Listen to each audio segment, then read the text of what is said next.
everyone. It's the end of another week.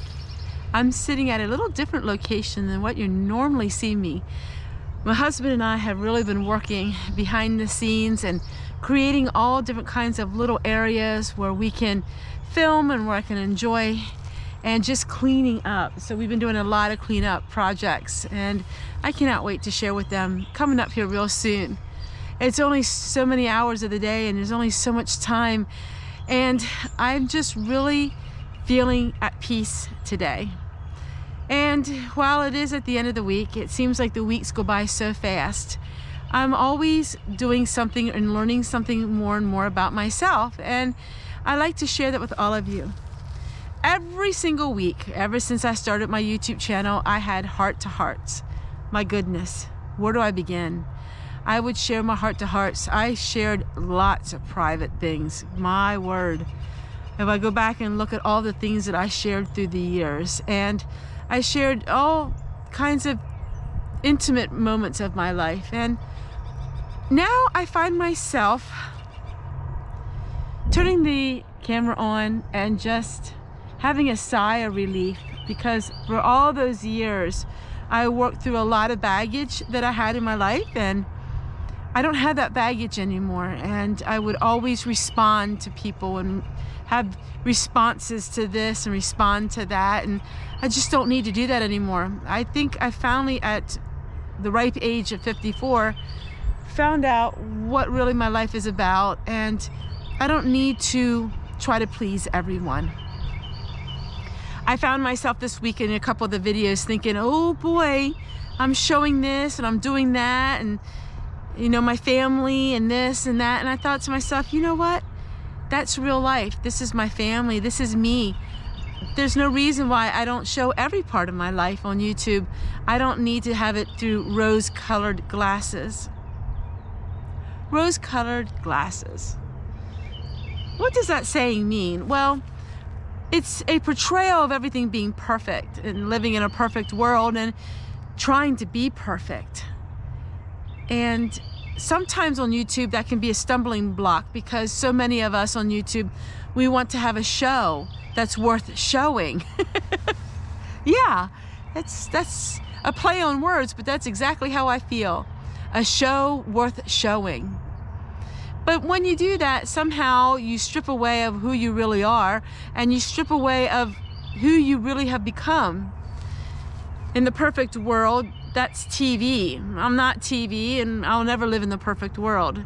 While my world is so much better than it used to be. It's still far from perfect. Let's see. YouTube, let's just see what happened in the last 7 years. I've gone through a major surgery. I've gone through minor surgeries. I've gone through a loss of income that was severe. I've gone through my husband's health issues when he fell and hit his head really hard on the concrete. I've gone through feeling like nobody cared, to Pawpaw doing it cheap and Prepper Princess coming to my rescue and changing my life in a moment. I've gone from giving people shout outs that had small channels, and now one of them is even almost 500,000 subscribers. I've gone from being extremely obese, overweight, to lost a lot of weight, to gaining a little back. I've gone from having a disfigured front face because my tooth was bad and I looked quite rough. But that's all on the outside. I've gone from a house that had a leaking roof, leaking everything, spoutings didn't work, to a house that's sound and plumbing works. And for the first time in my life, I know what it's like to live an easier life of having full plumbing, not having to haul all the water out all the time, and not having to boil my water because I don't have any hot water. But that's all on the outside. You know, it's quite obvious the changes that have taken place on my life through YouTube. I mean, I have a video out every single day of my life. Good, bad, pretty, ugly. I have it all out there. There are many things I would do different. I know Sensible Living Money Mom did a video saying about not having regrets.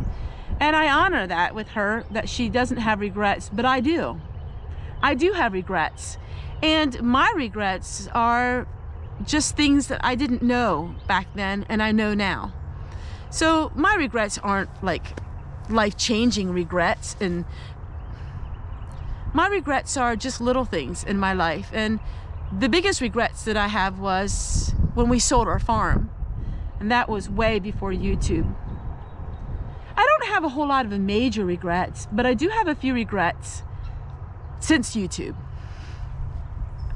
The biggest regret is to never, ever, ever let what one scallywag say affect my happiness.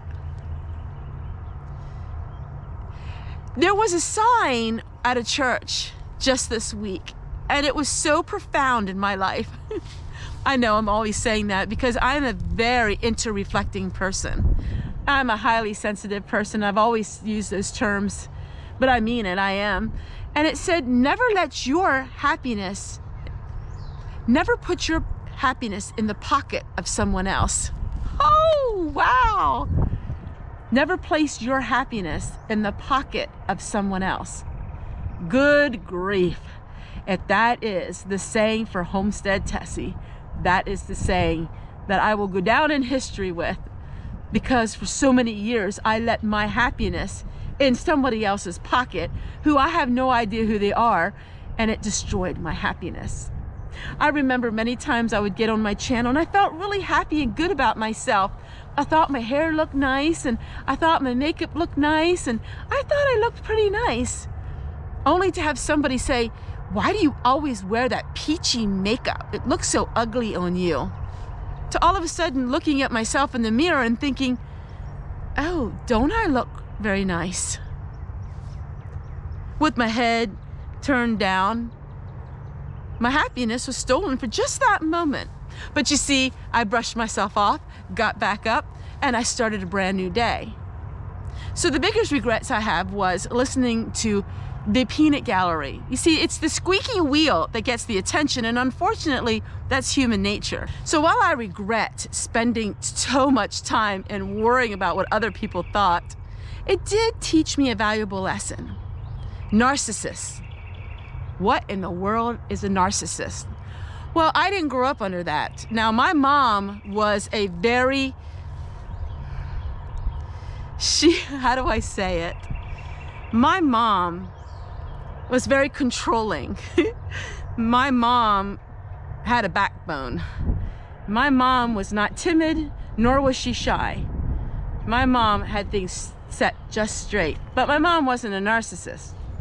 And I didn't really know what a narcissist was. In fact, until I was in my 40s on YouTube.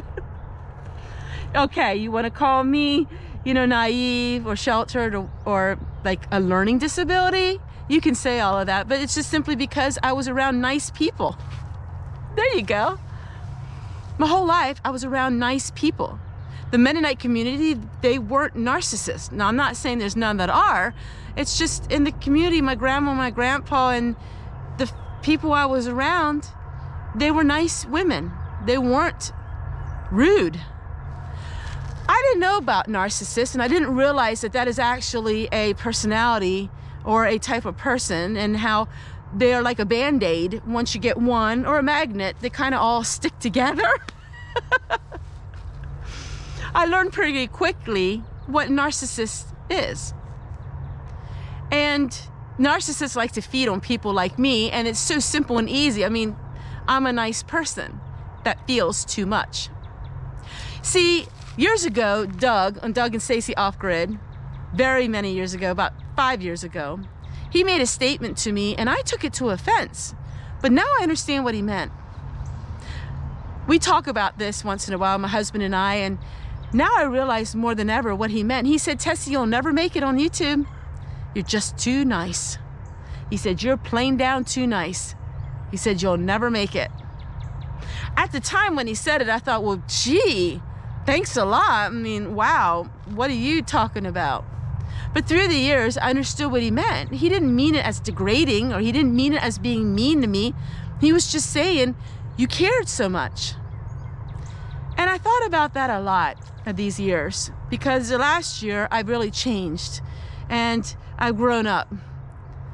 It's not about not caring, because I've always have a heart that's as big as the ocean, and I always will wear my feelings on the sleeve. And that's why I got subscribers, because I'm real, honest, truthful, and I'm raw. I share how it is. I don't have those filters of some people who need to be prim and proper. If I was prim and proper, trust me, there's a lot of videos I wouldn't have made, and I wouldn't have been showing a lot about my life that I did.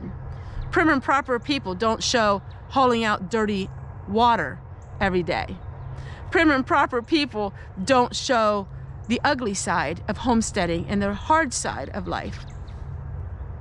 But I know what he means now, because I didn't realize in the Bible we are supposed to be kind to everyone, but I didn't realize there is a thing that is called casting pearls before swine. I didn't think about that. I just thought, well, we're supposed to love everyone and turn the other cheek. And I've always done that. I couldn't be mean to somebody, even if somebody paid me. That's not my nature. I am not perfect. I am human. I want to let you know. I do have feelings. I do have anger and resentment and bitterness that I have to work through. When somebody says I'm fat again and says that I'm ugly and says that I'm this and that, of course it hurts. But I don't dwell on it anymore. Why am I telling you all of this? Because I know I'm not alone. If you're not a sensitive person, this video won't matter much to you. You'll say, well, grow up once. I mean, come on. You're 54 years old.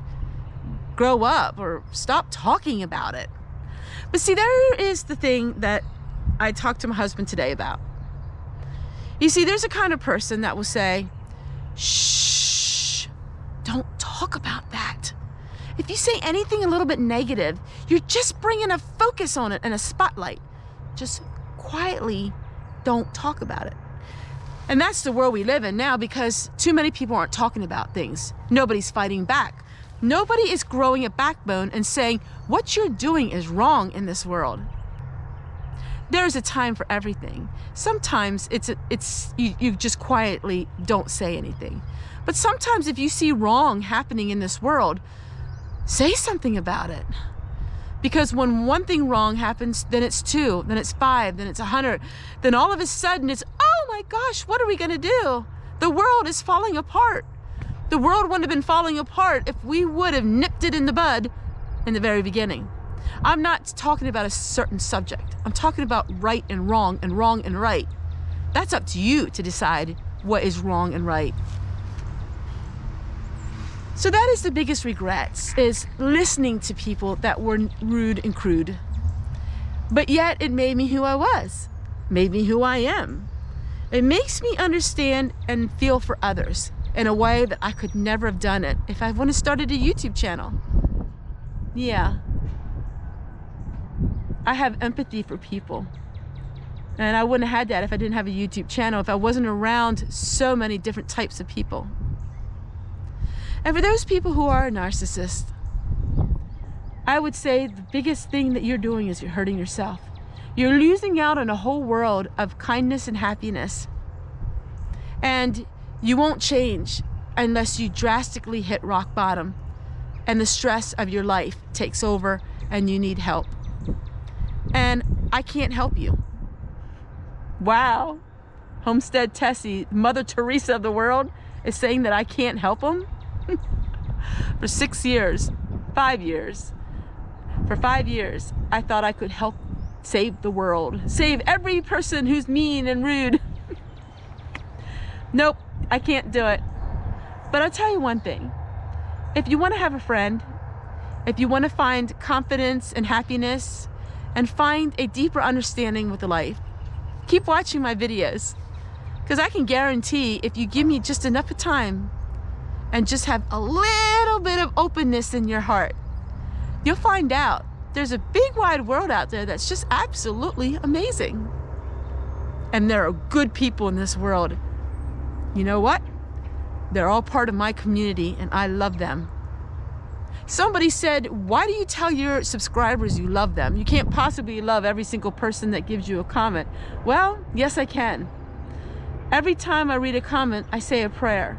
Every time I heart a comment, I say a prayer. My heart is a prayer. I'm thankful for all of the things that my YouTube family has done for me. Most importantly, I'm thankful for the encouragement they gave me the many times that I wanted to quit. It's because of them that I kept going. And I would not be Teresa Lynn today if it wasn't for all of you. So yes, my friends, you encourage me. Sometimes your comments are just the perfect thing that I needed to hear that day. And I am forever, oh yes, that's not a YouTube drama word. I am forever grateful for all of you. You have changed my life deep inside. Take care, everyone. We'll see you guys again tomorrow.